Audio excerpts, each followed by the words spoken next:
Every week of the fantasy football season provides opportunities for you to upgrade your team through the art of trading.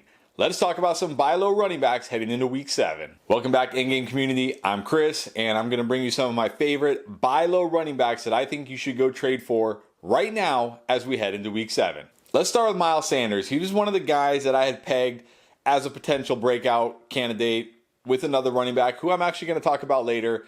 And so far, he kind of has and kind of hasn't. But you have to be encouraged by what you've seen if you look beyond just the fantasy football numbers, because Miles Sanders has had at least 13 carries in every game so far and at least 15 carries in all but one game. He's getting the usage. This is not a split committee backfield like we're used to seeing in the past. Sure, he's still not catching a ton of passes, but that's okay because you're not going out and trading for Miles Sanders hoping to get an every week RB1. Miles Sanders is a solid weekly RB2 who has tons of upside, and he's in a great situation this year. Number one, this offense is rolling. They're moving the ball. They can't be stopped. He will have lots of opportunities, not only for big plays, but for touchdowns.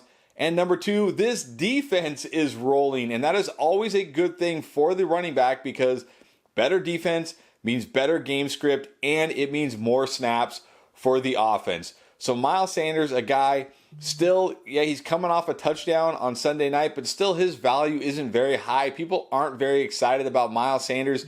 This is a guy who you can just plug in as an every week, no doubt about it, RB2 who has tons of weekly upside, and it won't take a lot to get him.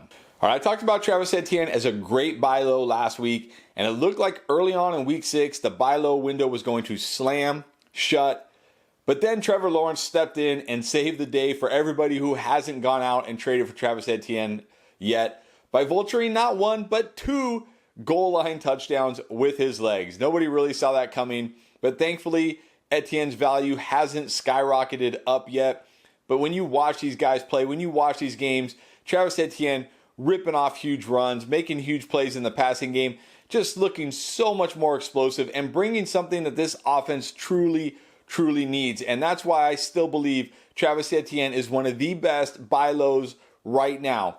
Yes, it's still more of a split than we would like. And yes, there's this, narrative that Doug Peterson loves a committee. But I don't care who you are. When one guy is making huge plays for your team, ripping off huge runs, saving your team when it needs it, and the other guy is just plodding along, no matter who the coach is, eventually they got to give the better player the ball more. And no, he'll probably never break away like Breece Hall has from Michael Carter. But I could see Travis Etienne getting a 60% share of this backfield eventually because you cannot keep a guy like that on the bench, off the field, when the other guy is just plodding around, not really helping your team. So Travis Etienne may not pay dividends right away and may not have tons of touchdown upside in this offense, but we know what he can do. He's an explosive player.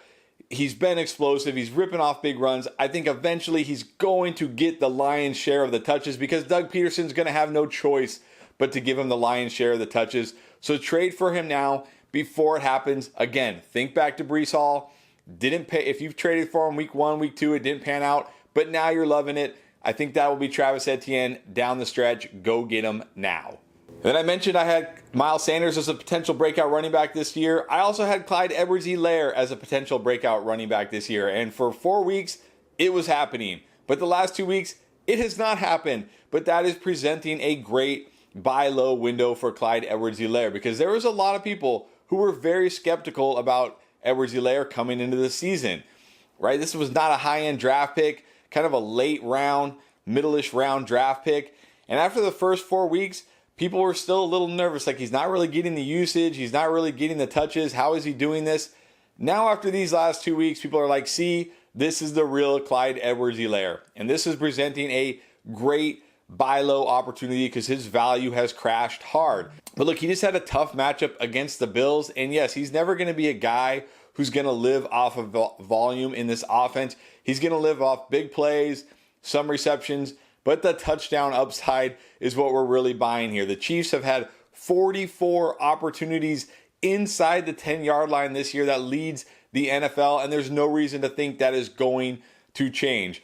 So no, Clyde Edwards-Helaire probably not going to be an RB1 the rest of the season, but like Miles Sanders, He's a high upside every week RB2 that won't take much for you to get right now because people are starting to think the first 4 weeks was just a mirage and it's not going to continue. So go get Edwards-Helaire on the cheap while you can.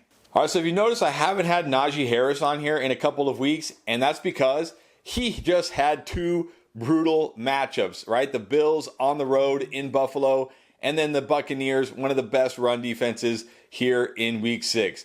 But now the schedule softens. This is the time to go trade for Najee Harris. He showed some signs of life here in week 6, not just with a touchdown, but he actually had some nice runs against a really tough run defense. And despite what Tomlin said about needing to get Jaylen Warren more involved, he wasn't. Only 2 touches in this game. It's still all Najee Harris. Now, he's probably not going to catch 50-plus passes. And in this offense, behind this offensive line, he probably doesn't have an RB1 ceiling anymore, but he'll still be an every week RB2 with upside. And I talked about that schedule. He gets Miami and Philly next before the bye. Then it gets tough again with New Orleans and Cincinnati. But then after that, it gets much softer. He finishes the season with Indy, Atlanta, Baltimore, Carolina, Las Vegas, and Baltimore again. He should be great in those games. Definitely has touchdown upside. We know what he can do.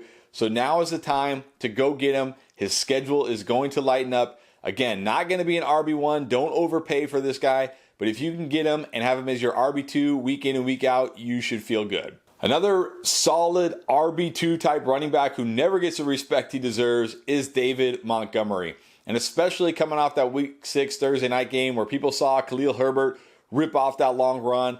People are like, oh, Khalil Herbert should be getting more of the work. Maybe, maybe not. But it doesn't matter because David Montgomery is actually the guy who gets all the work. Even in that game, Khalil Herbert barely got any touches outside of that long run. It's all David Montgomery. Now, granted, he doesn't have a ton of upside in this offense, but again, like the guys I've talked about, a solid every week RB2 that you can just plug into your lineup and feel fairly good about. This is a guy, getting 15 plus carries in all of his healthy games so far this season, gives you 2, 3, 4 receptions every week. So he has a nice, safe, very high weekly floor. And if he finds the end zone, he's got a decent amount of upside. And people are very low on David Montgomery right now. So go out and get yourself a solid RB2 who, again, like we see almost every year with David Montgomery, has a very good fantasy football playoff schedule. Now, if you're a team who's doing great right now, maybe you're 6-0, 5-1, 4-2, and you're feeling fantastic about your team,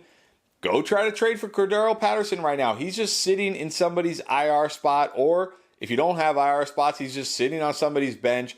This guy's eligible to come back from IR in week 9. No guarantee he comes back that week, but if he does, we know he's going to be the guy in Atlanta. Tyler Algier hasn't really looked great. Caleb Huntley, not worried about him. Damian Williams coming back, but also not really worried about him. When Patterson is back and healthy, we know he will be the lead back. And one thing about Atlanta, they run the football. Only 17 pass attempts in week 6. This is a team that just wants to run the football, play slow, grind it out type of games. So if you don't need Cordarrelle Patterson for the next couple of weeks and maybe more, this is a great time to go get him. You don't want to wait until he's coming back from IR because anybody who has held him that long isn't going to trade him at that point. Go out, trade him now. Maybe the guy who has Cordarrelle Patterson needs points this week. Give him somebody he can use. Stash Cordarrelle Patterson and have a high upside RB2 for the stretch run. All right, now you know some of my favorite buy low running backs. You need to know some of my favorite buy low wide receivers. Not to mention who to start, who to sit, who to get off waiver wire. We got you covered with all of our Week 7 playlists right here to help you dominate and win your matchup.